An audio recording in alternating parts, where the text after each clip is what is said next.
सीजो news, हर खबर आप तक।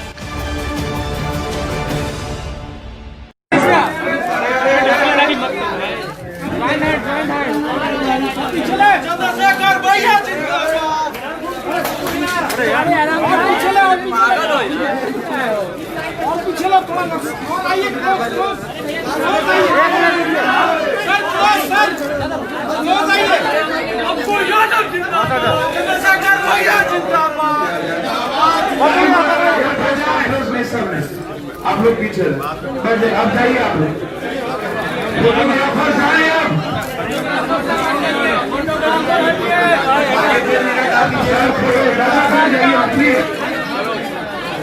ज्यादा अच्छा नहीं लगता है। बैठ जाओ बेटा,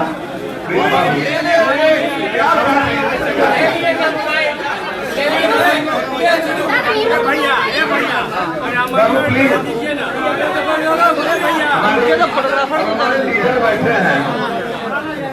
अपना जगह हो गया, बेटा आप प्रेस में नहीं, प्लीज इधर नहीं, इधर मत आइएगा प्लीज, गार्डन नहीं, प्रेस के बीच में मत आइए।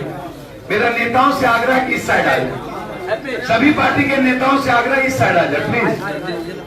प्रेस के लोग थोड़ा आपत्ति करते हैं कोरोना को लेकर के, मेरा आग्रह, मेरी बात तो इतना माने, हम लोग थोड़ा बिहार से उठे ना भैया, प्लीज भैया प्लीज, मेरी बात अच्छा नहीं लगता भैया, प्लीज वहां मत खड़े रहो। मैं आदरणीय हमारे राष्ट्रीय उपाध्यक्ष सदरुद्दीन अहमद साहब, एसएन महमूद शरीफ साहब, तस्लीम रहमानी जी, राष्ट्रीय अध्यक्ष डॉक्टर माताब रहमान जी, और हमारे नेता जिन्होंने पता नहीं सभी लोग विश्वास करके एक आवाज, संघर्षशील आवाज,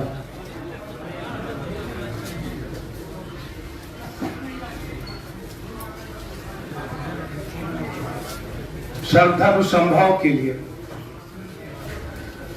सामाजिक न्याय की आवाज के रूप में हम सब यहाँ इकट्ठे हैं। जो हमारे अजीज भाई चंद्रशेखर आजाद जी ने जो विश्वास व्यक्त किया है, जो राष्ट्रीय अध्यक्ष हैं आजाद समाज पार्टी के, हमारे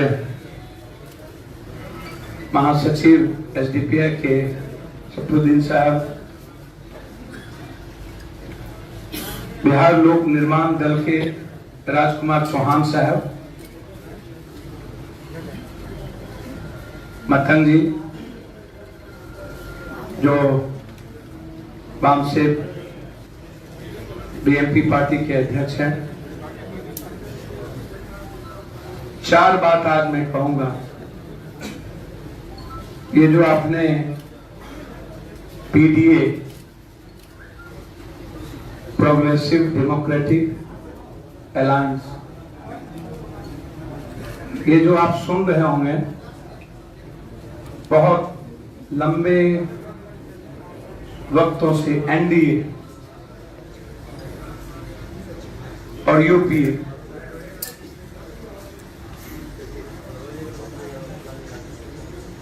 वह दो दल, दो गठबंधन जो सत्ता, सियासत, कुर्सी, नफरत और उन्माद के एक तरफ सांप्रदायिकता है तो दूसरी तरफ जातीयता है। यह जो गठबंधन है यह मानवतावादी गठबंधन, राजनीतिक शास्त्र क्रम, समाज शास्त्र जारी, सबको ले चलने वाला, कश्मीर से कन्याकुमारी। मैं अपने राज्य में गहरी चिंता इस गठबंधन की जो है कि बिहार को कैसे बचाया जाए। हमारे पार्टी के नेता पूर्व मंत्री डॉक्टर अखलाक अहमद जी भी, हमारे विधायक रामचंद्र बाबू, एजाज जी, राघवेंद्र कुशवाहा जी, उमेर खान जी, सभी लोग, और हमारे कोच साहब, कोऑर्डिनेटर, हमारे मंच पर तोमर साहब, लंबे समाज के अंतिम वर्गों के लिए काम करने की बड़ी भूमिका, और सभी पार्टियों के यहाँ अध्यक्ष मौजूद हैं। मैं उनका, सभी पार्टियों के अध्यक्ष का अति सम्मान यहाँ पर है, और वरिष्ठ नेता यहाँ मौजूद है। आप ये मत सोचिएगा कि ये गठबंधन अंतिम है, आपको सामने हो सकता है हम सब मिलकर एक बड़ा दिल, समुद्र से ज्यादा गहरा और हिमालय से ज्यादा ऊंचा, और हम सब की जो विचारधारा है वो विचारधारा इस पृथ्वी से ज्यादा चौड़ी है। हर परिस्थितियों में दो बात इस गठबंधन ने निर्णय लिया है, और बातें आपको कॉमन मिनिमम प्रोग्राम आपको हम 2 दिन के अंदर, आज था एक गठबंधन जो बार बार यह हो रहा था कि बिहार बदलना चाहती है, लेकिन कोई संकल्प के साथ विकल्प नहीं मिलता है। विकल्प है एक नहीं, बड़ा विकल्प है। हम अब खुद ही अपमानित हो रही है, कांग्रेस की आदत हो गई है अपमान होना। हमने कई बार कहा कि आइए स्वागत करेंगे। हमने लगातार, नीतीश कुमार जी आप किसको छोड़ते हैं? आपने उपेंद्र कुशवाहा को लात मार, आप भगवान कुशवाहा को लात मार, आप शकुनी चौधरी को लात मार, आप नागमणि को लात मार। आप कहते तो हैं कि कुशवाहा हमारी बपोती है, कुशवाहा समाज के भीतर क्या नेतृत्व करने की क्षमता नहीं है? क्या उसके भीतर एक लीडरशिप नहीं है? यही हाल महागठबंधन में। आपको उपेंद्र कुशवाहा जी क्यों पसंद नहीं आए? 2 मुद्दा था जीतन राम मांझी, उपेंद्र कुशवाहा जी का, कि आप मुख्यमंत्री का चुनाव के बाद विधायक दल के द्वारा करें, और दूसरा था कॉमन मिनिमम प्रोग्राम बना ले। तो आपको 2 मुद्दे पर भी जब इतने बड़े अहंकारियों को यह आदत नहीं थी, तो आपने एक अच्छे लीडर को आप लात मारे। और ये नीतीश जी वही हैं जिन्होंने जीतन राम मांझी को अकेला पप्पू यादव सपोर्ट के लिए खड़ा था, और ये दोनों भाई मिलकर के उनका वध किया था, संबुक वध किया था। मुझे नहीं जानकारी, जीतन राम मांझी जी मेरे बुजुर्ग हैं, हालात और परिस्थितियां क्या रही मुझको नहीं जानता। अब हमारे जो सबसे बड़े 67 के हीरो थे बिहार में, रामविलास पासवान, मैं उसको पिता के रूप में आदर करता हूं, हमारा पारिवारिक रिश्ता। जब नीतीश कुमार से पूछा गया कि रामविलास जी बीमार है, तो कहते हैं कि मुझको तो जानकारी नहीं है। शरद की जानकारी इनको थी, रामविलास जी की जानकारी पीएम को थी, वेंटिलेटर पर थे। इतना अपमान, क्या आप दलितों को हिंदुस्तान में परजीवी समझते हो? 100 में 90 हमारा, तो 90 में 19 दलित नहीं, 90 में 21 अत्यंत पिछड़ा नहीं, क्या 90 में सिर्फ कुर्मी और जादव, कुशवाहा नहीं, दलित नहीं, अत्यंत पिछड़ा नहीं?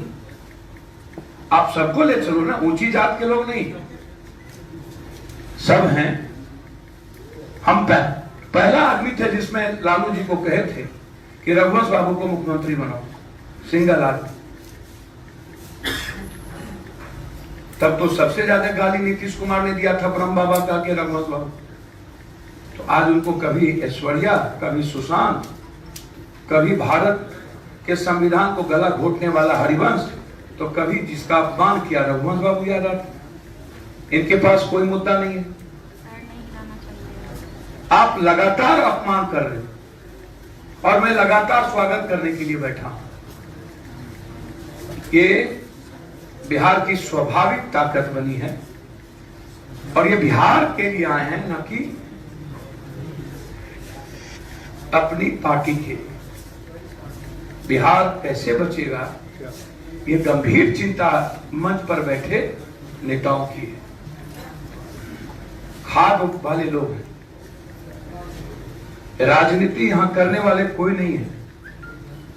ये सब के सब सामाजिक बदलाव के लीडर हैं और हम लोगों ने बहुत क्लियर है, मेरी कोई महत्वाकांक्षा नहीं है। हम स्वागत करेंगे उपेंद्र कुशवाहा जी का, चिराग पासवान जी का, सब लोग आए और हम स्वागत करेंगे कांग्रेस का। ये हमारा जो गठबंधन है, जब बिहार बचाना चाहता है तो स्वागत में कोई दिक्कत नहीं होगी। पूरा का पूरा रास्ता क्लियर है। कोई सत्ता की लड़ाई एनडीए और यूपीए के लिए नहीं है। नीतीश आज यदि पैर पकड़ रहे हैं किसी का तो सिर्फ अपनी कुर्सी के लिए। यदि नीतीश को हैसियत होती तो अकेले लड़के दिखाते। और इस बीच में बीजेपी सबसे बड़ा शिखंडी का रोल अदा कर। बीजेपी ने दूसरों के कंधों पर बंदूक रख के जीतन राम मांझी को निकलवाया, उपेंद्र कुशवाहा को बेइज्जत किया, अब कांग्रेस को बेइज्जत कर रही है। उसमें बीजेपी की भूमिका और रामविलास पासवान जी और नीतीश कुमार जी के बीच भी बीजेपी की ही भूमिका। मतलब बीजेपी गुजराती भाइयों का सम्मान नहीं करती। ये नरेंद्र मोदी जी गुजरात में चुन चुन के इनके मिनिस्टर ने बिहारियों को पीट के बाहर बिहार भेजा, चुन चुन कर। कोई बिहारी नहीं था जो मारे नहीं गए थे, इन्हीं की सरकार के मिनिस्टर। और आज उनके ही फेस पर बीजेपी चाहती है लड़ना। मतलब बिहारी कोई फेस नहीं होगा, गुजरात का फेस होगा। बिहारी और बिहार का बेटा ही बिहार का नेतृत्व करेगा। इसीलिए आज हमारे नेता चंद्रशेखर जी ने, सरफुद्दीन साहब ने और पीछे बैठे जितने नेता उन्होंने एक जिम्मेदारी इस पीडीए की लीडरशिप के रूप में एक साधारण वर्कर को दिया है। मैं विश्वास दिलाता हूं 2 दिनों के अंदर आपको इससे और भी हमारा गठबंधन हम चाहेंगे। जसवंत सिन्हा साहब से भी हम कहा कि सब लोग आए, बिहार बचाना चाहते हैं तो हम सबके साथ, और जो मेरे गठबंधन की राय होगी बिहार के हित में वो काम करेंगे। हम स्वागत करते हैं कि अब महाभारत का गगन फूंक चुका है। 30 साल का महापाप और कुकर्म बिहारियों को आत्महत्या करने पर मजबूर करने वाला 2 गठबंधन 1,44,000 यूथ आत्महत्या किया है, जिसमें सबसे अत्यधिक बिहार है। और इस पर कोई चर्चा बहस भारत सरकार के इंडेक्स पर है, कोई चर्चा नहीं है। इसलिए अब पहले बिहार और बिहारी, फिर कुछ होगा। इस निर्णय के साथ मैं आपका स्वागत करता हूं कि गठबंधन स्वाभाविक गठबंधन है और यही संकल्प के साथ विकल्प है। ये कोई तीसरा मोर्चा नहीं होगा और इसमें सभी लोग आएंगे। फिर आपको 2 दिनों के बाद एक व्यापक हम लड़ेंगे लीडरशिप के रूप में। याद रखिए हमारा चेहरा होगा इस गठबंधन का और वो आपको 2-3 दिनों के अंदर पता चलेगा। बस आज इतना ही। बहुत बहुत धन्यवाद। नमस्कार। आप सबको कुछ पूछना आप सब पूछ सकते हैं। एक मिनट, एक एक करके सर एक एक करके।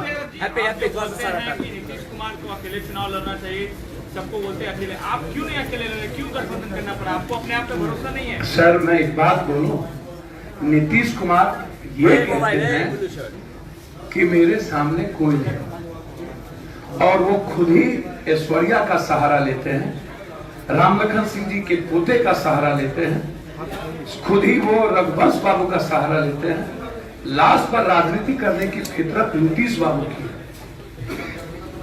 जिस व्यक्ति ने भारत के संविधान को सदन में, राज्यसभा में पहली बार आजाद हिंदुस्तान के बाद वोटिंग का राइट नहीं लिया, और उसको भी तो नीतीश कुमार बताएंगे ना कि गुजरात में बिहारियों को क्या हुआ था, राजस्थान में क्या हुआ था, महाराष्ट्र में क्या हुआ था, और कोरोना वायरस में बिहारियों को कितना पीटा गया था।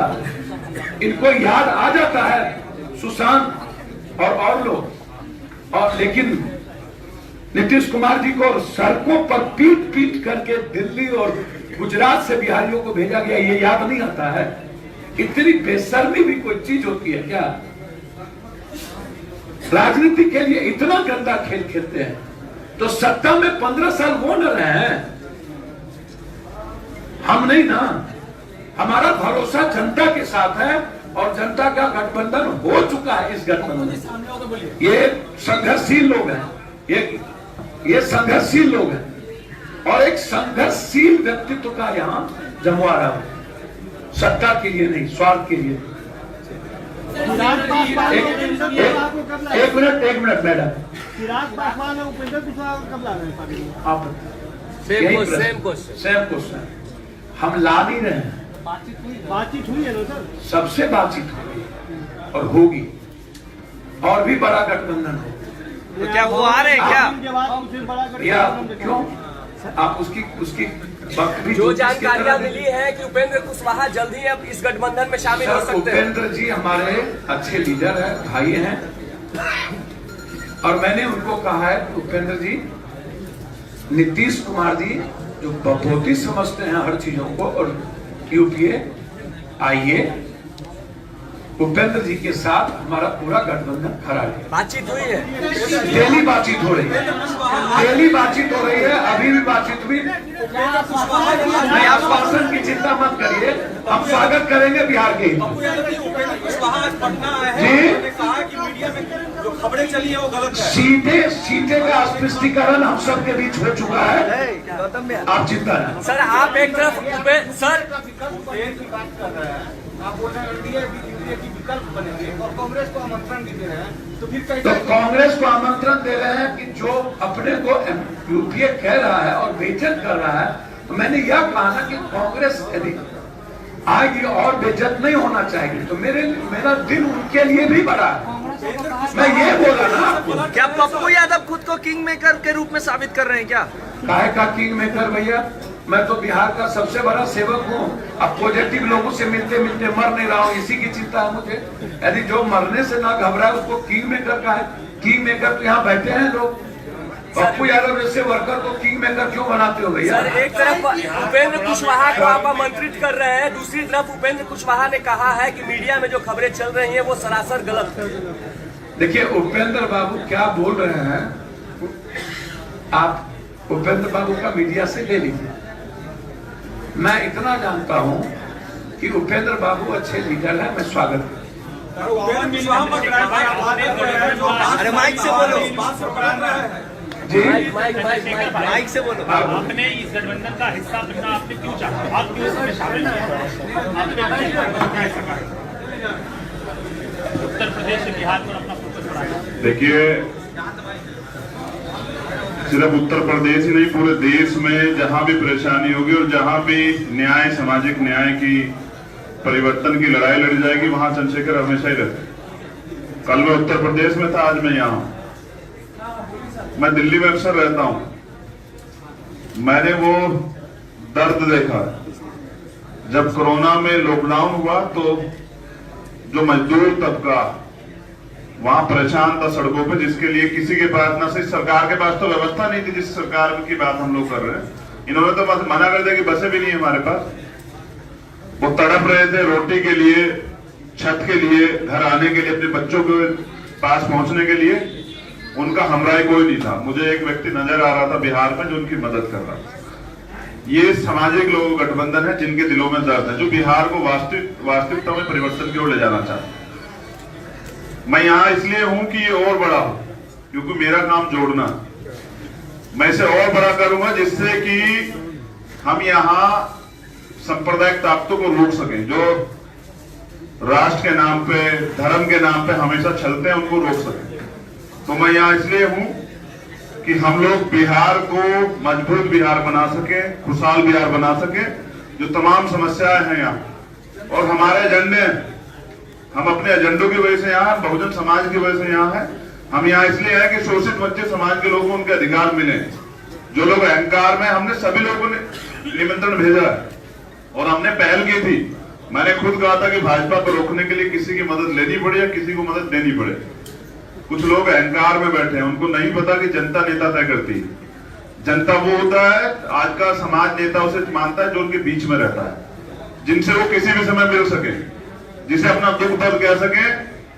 और वीआईपी सिक्योरिटी वाले मुझे नहीं लगता है कि गरीबों की आवाज को सुन पाए। धन्यवाद। लेकिन चंद्रशेखर जी, एक सवाल कि आप जहाँ जहाँ जाते हैं वहाँ जातीय संघर्ष होते हैं, अक्सर ये आपके ऊपर आरोप लगते रहे। जरा आर भारत जी, मेरा आग्रह है, उनको बोलने दीजिए। देखिए, मैं वहां जाता हूं जहां जाति के नाम से हमारे लोगों पर अत्याचार किया जाता है। मैं कल गया था हाथरस, आप बयां कर पाएंगे, आर भारत में तो नहीं दिखाया है। एक बच्ची की जीभ काट ली गई, उसका रेप हुआ, उसके दोनों हाथ पैर तोड़ दिए गए, उसकी रीढ़ की हड्डी फ्रैक्चर कर दी गई। वो 14 दिन से हॉस्पिटल में है, न किसी महिला आयोग ने संज्ञान लिया। कल मेरे जाने के बाद कम से कम मैं इसलिए चला जाता कि न्यूज वाले जो संज्ञान लेते हैं और अपराधियों को सजा मिलना जो है आसान हो जाता है। मैं जहां जाता हूं इसलिए जाता हूं कि इस देश में रहने वाले 19-20% दलितों की भी कहीं बात हो जाए। मैं यहाँ भी इसलिए हूं कि मैंने इनसे वादा लिया है कि यहाँ भी जातीय अत्याचार पे हम लोग पाबंदी लगाएंगे। मेरी सबसे पहली मांग ये है कि अगर यहाँ किसी भी अत्याचार, तो किसी पे भी नहीं होना चाहिए। अगर जिस वर्ग से मैं आता हूँ, दलित समाज, किसी जाति पे अत्याचार होगा, किसी मुसलमान पे, बैकवर्ड किसी भाई पे, किसी महिला पे अत्याचार होगा, तो हम लोग एसी के कमरों में नहीं सोएंगे, सड़क पे निकल के जवाब देंगे। और हम लोग सत्ता में होंगे तो ऐसा दिन नहीं आएगा। धन्यवाद। सवाल ये है कि एनडीए हो चाहे महागठबंधन हो, दोनों जगह सीट शेयरिंग को लेकर विवाद चल रहा है। सर, बीडीए में क्या है सीट शेयरिंग का? सर, क्योंकि 2 दिन बचे हुए हैं, कोई आप चिंता ना करिए। जहाँ पर सत्ता और कुर्सी का लड़ाई ही नहीं है, कब घोषणा होगी सर? ये भैया, जो लोग सत्ता में हैं उनसे पूछिए कब घोषणा होगी। हमारी घोषणा हो गई और मैं आपसे आग्रह करूंगा कि कहीं भी चंद्रशेखर जी इस देश के, इनकी पार्टी और ये खुद वहां गए हैं जहां जुल्म हुए हैं। ये जुल्म के खिलाफ गए हैं, जुल्म किए नहीं हैं। ये प्रतीक है जुल्म के खिलाफ। इसलिए ये जाति व्यवस्था पर हमला इनका नहीं होता, ये जुल्म पर हमला होता है। और किसी को कुछ पूछना? कॉमन मिनिमम प्रोग्राम की बात कर रहे हैं। महाराष्ट्र में भी कॉमन मिनिमम प्रोग्राम लागू था, लेकिन कहीं ना कहीं बिहार में, कहीं चुनाव के बाद कोई स्थिति बिहार में ना हो जाए common minimum programme. Sir, common minimum programme पर अक्षरशः पहले ही मैंने कहा है कि मेरा एक मैनिफेस्टो हिंदुस्तान के इतिहास में 30 साल बनाम 3 साल प्रतिज्ञा पत्र, शपथ पत्र के साथ आया हुआ। अब पीडीए का एक कॉमन मिनिमम प्रोग्राम होगा। जैसे इन्होंने कहा कि कोई जुल्म होगा तो हम सड़कों पर होंगे, सत्ता में आएंगे तो नहीं होगा। तो यही कॉमन मिनिमम प्रोग्राम है, यही बिंदु होता है। आपके सभी का आ चुका है, बाकी दल मानेंगे आपके लाइन से, सब आ चुका है। आज आप जो है, आज आप एनडीए पे गरम एनडीए पे जो है बहुत ज्यादा कुछ नहीं बोले, तो जरूरत पर तेजस्वी को भी। तो आपने क्या देखा यूपीए पर? हम नहीं बोले कि बीजेपी क्या करा रही है, कुशवाहा जी और मांझी जी को। बैकवर्डी क्यों? जेंडर में भी तो अत्याचार हो भैया, राजद एक अच्छा नेतृत्व के साथ आता है तो क्या दिक्कत है हमको? कहाँ हम किसी से होते हैं यार, आप चिंता ना करें।